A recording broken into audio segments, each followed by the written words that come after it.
한국 공군의 전력 증강은 사실상 한민족의 생존을 위한 가장 필수적인 행동이라고 봐도 무방할 정도입니다. 대한민국은 현재 세계 5위라는 강력한 공군력을 가지고 있지만 여기서 머물러 있지 않고 더욱 더 발전해 지금보다 훨씬 강력한 공군력을 추구해야 하며 세계 3위권 진입을 확실시해야 되는데요. 압도적인 성능의 스텔스 전투기로 중국산 전투기들을 모조리 격추해버린 뒤 중국의 제공권을 완전히 장악할 능력을 보유해야 비로소 중국이 더 이상 함부로 덤비지 못할 것입니다. 특히 한국 공군 측은 전투기의 수량이 많을수록 대전약 형식의 초토화 폭격이 가능해지며 순간 화력도 더욱 증대되는데요. 하지만 현재 한국 공군이 직면한 가장 큰 문제 중 하나는 전투기의 성능보단 숫자, 물량에 관한 문제입니다. 한국형 KF-21 전투기와 비교조차 못할 중국산 뻥스펙 짝퉁 전투기가 러시아제를 엉성하게 카피해 세계적으로 악명 높은 건 유명하고 중국산 부품 문제로 엄청나게 자주 추락하지만 중국의 국영 언론들이 쉬쉬하고 덮어버리고 있다는 사실은 모두가 아실 것입니다. 이처럼 중국산 전투기는 성능이 굉장히 열악하지만 중국 특유의 인해 전술, 물량 면에서는 무시할 수 없는데요. 특히 중국군은 엄청난 수량의 구형 전투기들을 전투기 무인 드론으로 개조해 편대 비행까지 이룬다고 하니 중국을 잠재적인 적국으로 여기고 있는 한국 공군에게 상당한 위협이 된다는 것은 분명한 사실입니다. 하지만 한국군의 새로운 깜짝 발표에 의해 이러한 상황은 완전히 뒤집히게 되었는데요. 그 이유는 한국 역시 최첨단 무인 전투기 드론을 준비하고 있었다는 겁니다. 그것도 중국산 노후화된 전투기 따위를 훨씬 상회하는 한국산 전투기 FA-50 전투기로 말이죠. 이것은 한국 공군에게 새로운 패러다임을 형성시킬 엄청난 기회입니다. 머지않은 미래 한국 공군이 보유하게 될 120대의 KF-21 전투기가 한 대당 세대의 FA-50 무인 전투기를 조종석에서 조종하게 된다면 한국군은 120명의 조종사로 480대의 무인화된 FA-50 전투기를 한꺼번에 조종해 유무인 복합체계 편대를 구성하게 됩니다. 즉 6세대 전투기 체계 중에서 가장 중요하다고 불리는 유무인 복합체계 구축을 현재 개발 중인 국산 무인 드론뿐만 아니라 FA-50 전투기의 무인화로도 동시에 구축이 가능한 것이죠. 이것은 2022년 DX 코리아에서 발표된 한국항공의 미래개발 중기계획에서 나온 발언인데요. 모두가 느끼다시피 지금 대한민국의 국방력은 세계 최강이라 자부해도 될 정도로 엄청난 수준에 도달했습니다. 연이어 최첨단 무기를 공개하며 치열한 경쟁을 펼칠 정도로 능숙하게 무기를 개발하는 방산업체들이 매일매일 수많은 무기를 해외로 수출하고 있으며 대한민국은 중국산 따위를 가볍게 제치고 세계 3위 수준의 무기 수출국에 도달했죠.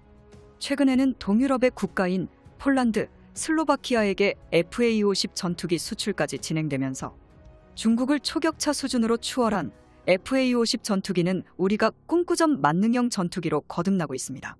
이 사업이 성공적으로 완료되면 지난 10여 년간 T-50 훈련기 생산량 200여 대를 단숨에 뛰어넘을 수 있게 되죠. 이뿐만 아니라 작게는 수백억에서 크게는 수조 단위로 강력한 무기가 해외로 수출되고 있는데요. 또한 미국의 관심을 한 몸에 받고 있는 한국산 무기가 동일하게 존재하는 게 밝혀졌습니다.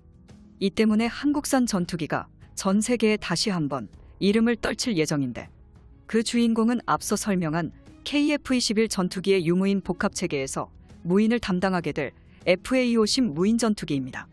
2021년 11월 현재 대한민국 국방산업은 그 어느 때보다 뜨거운데요. 연일 한국에서 새로운 무기가 개발되고 도입되며 우리 국방력 증강에 이바지하고 있습니다. 그 범위도 과거와 비교해 매우 다양합니다. 미사일이나 포탄 같은 무기부터 시작해 레이더 전자전 체계까지 여러 분야에서 획기적인 기술력 향상이 진행 중인데요. 그 중심에는 FA-50 무인기 개발을 위한 국산 군용기 프로젝트가 있습니다. 중국산 전투기를 박살낼 FA-50 무인기에 탑재되는 장비로 A사 레이더와 전자광학체계, 전자전 장비 등 공대공 미사일 발사 임무를 수행할 전투 항공기에 필요한 첨단 장비들이 하나둘 국산화 중이며 그 중에서도 전투기의 핵심 요소인 공대공 미사일 역시 국산 중장거리 미사일이 개발되어 FA-50 무인기에 탑재될 예정입니다. 여기서 더 나아가 대한민국은 FA50 무인기에 사용할 터보팬 엔진까지 개발 중인데요. 서울 아텍스 2022에서 군용 저바이패스 엔진을 개발 중이라고 공식적으로 밝힌 한화 에어로스페이스는 5,500파운드급 어부를 바탕으로 8,000파운드급 엔진을 개발하고 FA50 무인기용 엔진을 개발할 것을 공식화했습니다. 2만 파운드는 최대 추력을 기준으로 할 때 KF-21 보라매의 엔진인 F414 엔진을 넘어서는 성능이며 애프터버너 사용 시에는 현재 나와 있는 미국산 전투기 엔진과 거의 동급의 성능인데요.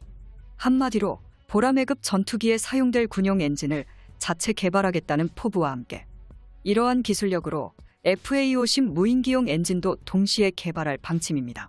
그런데 이 모든 체계의 완성은 거의 2030년대의 목표로 잡혀 있습니다. 즉 FA50의 무인기 사업이 본격적으로 진행될 무렵도 2020년 중반에 시작해 2030년대에 완료하겠다는 계획인데요. 이것을 다르게 생각해보면 FA50의 최종 개량이 될 무인기 FA50은 A사 레이더부터 시작해 미사일과 엔진까지 전투기의 모든 체계를 완전히 국산화한 완전한 국산 무인 전투기가 될 수 있다는 말입니다. 뿐만 아니라 모든 능력이 지금의 FA50 전투기와 비교할 수 없이 상승할 것이 분명한데요.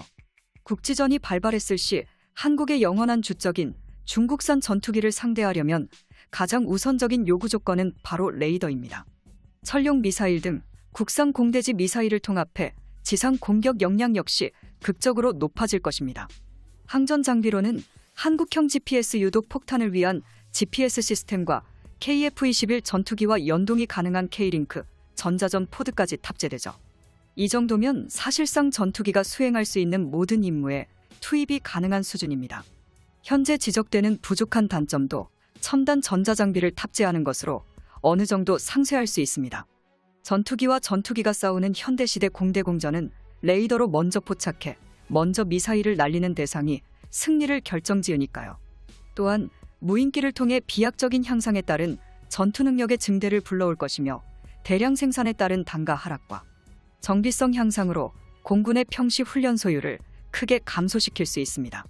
뿐만 아니라 늘어난 생산력으로 항공산업의 확장과 유지에 크게 기여할 수 있으며 이를 통해 확보한 기술력과 저렴한 단가로 해외 시장을 개척할 수 있게 됩니다.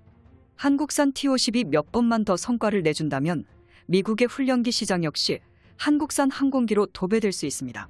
만약 이 사업이 성공적으로 마무리된다면 한국은 세계 군사 열강들과 비교해도 전혀 굴리지 않는 전투 항공기 기술력을 온전히 독자적인 기술력으로 확보하게 되는 것입니다. 그런데 장점은 이게 다가 아닙니다. FA50 무인기에는 더 큰 잠재력이 있습니다. 바로 한국이 개발하고 미국의 의지대로 무기를 완전 무장시킬 수 있으며 첨단 무기로 진화할 뿐만 아니라 우리 대한민국이 진정한 전투항공기의 기술력을 온전히 습득할 수 있는 절호의 기회이기 때문입니다. 중국 공군을 초토화시킬 한국 공군의 군사정보 본 영상은 유튜브 채널 대고구려제국에서 제작하였으며 여러분의 구독과 좋아요, 알림 설정은 콘텐츠 제작에 큰 힘이 됩니다. 다음에 또 만나요.